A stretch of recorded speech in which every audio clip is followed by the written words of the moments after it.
Hey, Chris. What's going on? It's another crazy week. I figured we're going to go live and tell a story today, and don't have anything specific to really teach, but I did have a an interesting call last Friday night about from someone in one of my networking groups that just sent $5,000 to a real estate agent to get a Jersey Shore beach rental.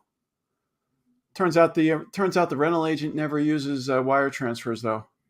And Oh, yeah, so this is another case of how one small business emails being compromised can affect clients. And in this case, it was pretty crazy. And I want to just go through and really see what you think, see what everybody else yeah. thinks. Was this the business owner that had their email compromised? Were they being stupid, or were they just being irresponsible? Because what happened was the business owner had their email running on AOL, and they had one email account running their real estate agency, and she does rentals on the side. Okay, well, she's going back and forth with the person that was looking for a beach rental, and there was some dispute over whether or not she could actually bring her dog on the to the rental for the event. And in the message thread, there was a message that said the real estate agent was going out of town for the next couple days and should reach out when she got back. Well, soon the day after the agent was gone, my the person looking for the rental got an email and said, I talked to the owner of the property. They're going to let you bring the dog, no problem. We just have to get a $10,000 security deposit over to them, and everything will be done. Here's my Zelle information. Just send it over. And Yeah. after that, the it went downhill fast. But this woman's like, well, Zelle. I never used Zelle before. So she went to her bank and figured out how to do Zelle, and it turns out that she was only able to do $5,000 or half of it on the first round of doing the transfer. So she reached out to the real estate agent via text this time, and the real estate agent said, "What are you talking about? I only use checks." Oh. Well, I mean, So the good news there is they only lost $5,000 out of this and not 10. true. I mean, let's go glass half full situation here. Okay. And I looked at the emails that she received, and all the emails came from the agent's account. So, based on the emails, it wasn't a case of a spoofed email address. This was the bad guys were logged in to the agent's email, and that's not the end of the story. So, Oh. since the agent since the person doing the rental was kind of friendly with the agent and texted the agent and found out it wasn't real, she she texted her and said, "Well, I got to send it in two parts." And that's when they figured out that it was that she didn't do wire transfers in the first place. But while I'm working with the person looking at the emails, an email an email had come in that morning also the next day, and I'm like, wait a minute, what's going on? So while I was on the phone with her, I told the person making the rental, let's send an email to the agent and see what happens. So we sent an email that said, I just made the second transfer, just confirming that you got it. And within 15 minutes, actually it was about 10 minutes on the call, we got a response back from that person's email that said, I haven't seen it yet. Can you send me the confirmation screen? Meanwhile, the agent hasn't seen any of these emails and didn't do anything after knowing that her account had been compromised. And it took 2 days, and 2 days later, the rental agent asked the my client, my friend, to who are you working with to determine this. And we got on the phone and we looked at her account, and sure enough, her account had been accessed by Nigeria. I don't know. I didn't go back how far because she didn't have a lot of history turned on. And I walked her through at least changing her password. Do you know the hardest part of this whole thing for her was figuring out a new password to put in? She it probably took 5 minutes for her to come up with a password that actually mattered, that she could Yeah. think about and remember. But while we were there, I said, "Well, this account was compromised. Who else do you think was? Who else you been working with?" He goes, "I don't know. I'm still everything's still working." So we drilled into we jumped into her account and we looked at the rules. 5 rules were set up for different email addresses. So interaction between her and other clients and even her attorney were being filtered. So any contracts that she was sending through the attorney, Yeah. we're all getting getting stuck over here. So So they were in there for a while because they they're in, knew all the communication. They knew who the lawyer was. They knew who the customers were. Obviously, when you tell somebody you're going out of town, they're reading the sent items, knowing this. and like I said, the rules were set up so they didn't even show Yeah. up in the sent folder. Yep. And simple things that we've talked about in the past, she just didn't have. You know, she It, now has multi-factor authentication on. It's not app based, but at least it's something. Um, it's going to stop a lot of the attacks. I mean, we can go into how advanced you can get on that, but at least it'll stop initially what this was. It'll stop that. The one thing about yeah, AOLs I don't know is I don't know if you can force signouts. So one of the problems I've seen before, like Microsoft, you can force signouts, right, of all sessions. Doesn't matter what. But AOL, if you can't force a sign out and they're signed in from another country, I'm wondering if they keep that sign in as long as they keep refreshing the page.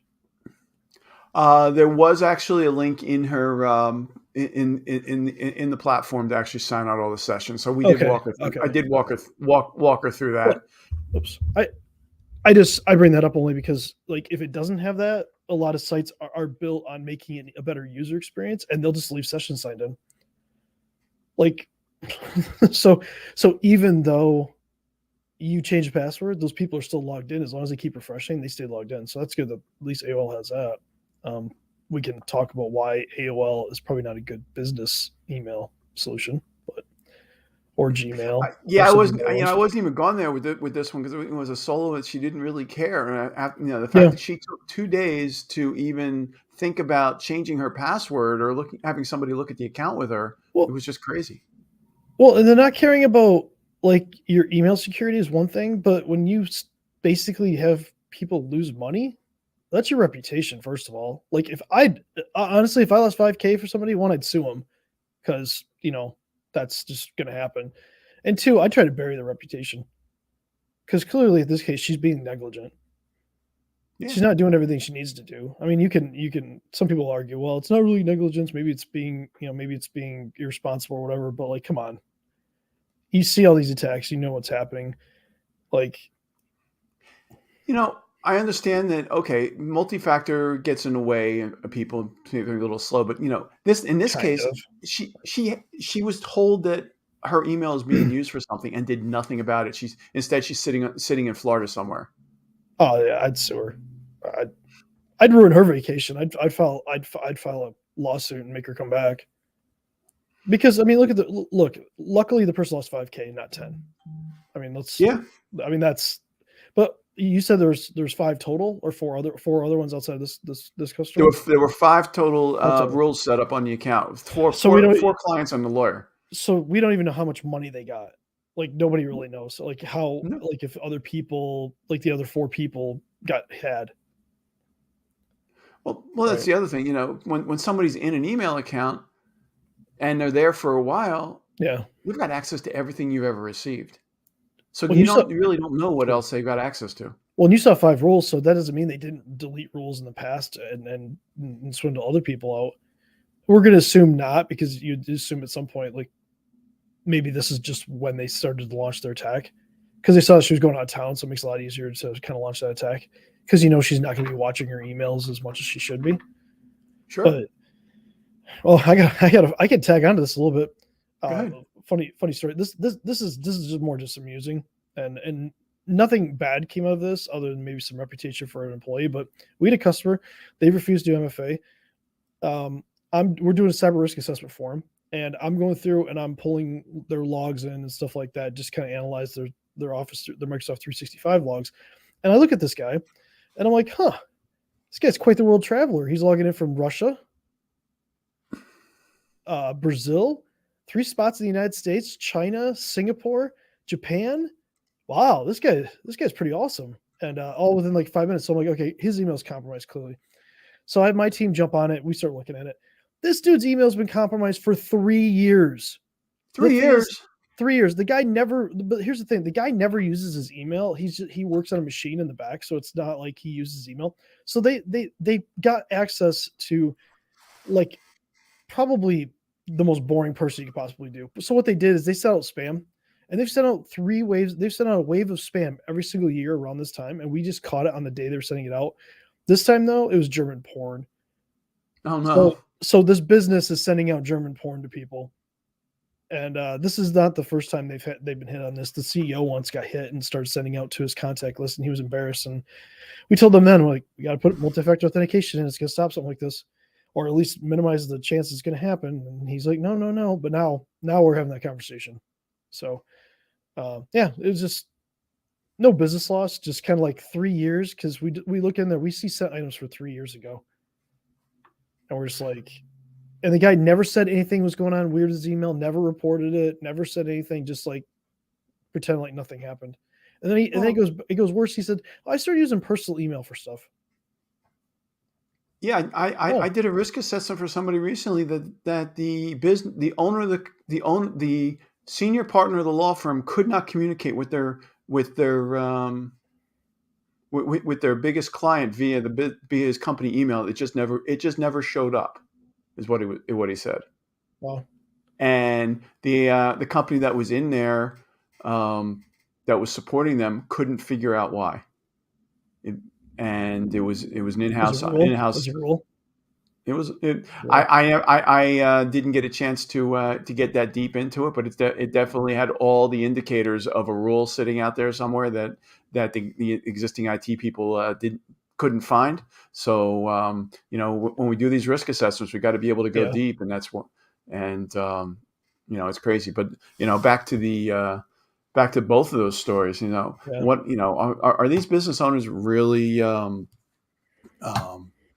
are they stupid? Or are they just stupid or irresponsible when it comes down to it? And I'd love to hear what everyone else thinks Yeah. in the comments below, because Chris and I are definitely looking for what you want to hear, and if you've got any cyber questions, or if you even want to jump on and tell a story about how a cyber incident affected you. I know some people are embarrassed that they had an incident, but some people really do like to share and make sure it doesn't happen to anything. I was actually at another event where somebody did share everything that happened, and this was a case where the FBI came knocking on the door and said, "There's something going on here," and it was all downhill from there. But so, You know what? Law enforcement knocking on your door. We'll anonymize anything somebody like says to us in confidence. We're not here to exploit that. But like sharing these stories gives other people like the perspective to know that they're not alone. That if something bad happens, that it's okay to share. It's okay to get that message out there because it's only going to help people, and that's what we're here for. So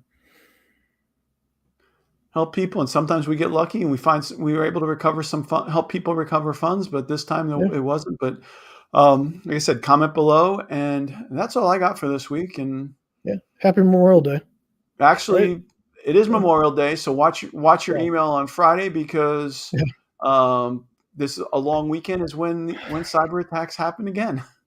Yeah. Be on high alert. Make sure just be on high alert. We always are, but last year was 4th of July, so we'll be ready for that one too. So cool.